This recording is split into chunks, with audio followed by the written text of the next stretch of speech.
Isang high-value individual ang naaresto ng mga operatiba ng Batu Municipal Police Station sa ikinasang buy-bust operation sa Zone 7, Barangay San Vicente, Batu, Camarines Sur, dakong alas 4:30 ng madaling araw noong Hulyo 26, taong kasalukuyan.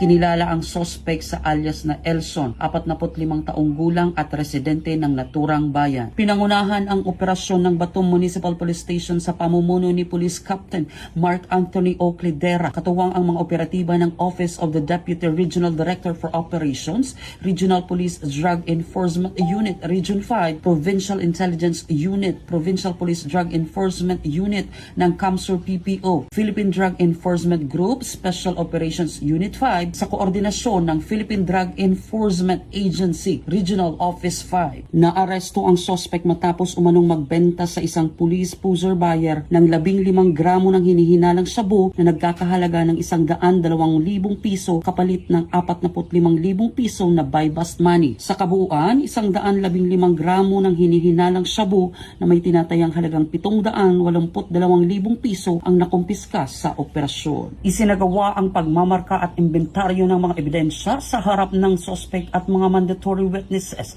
Matapos ipabatid ang kanyang mga karapatang konstitusyonal, dinala siya sa Batu MPS para sa dokumentasyon at pagsampa ng kasong paglabag sa Republic Act number 9165.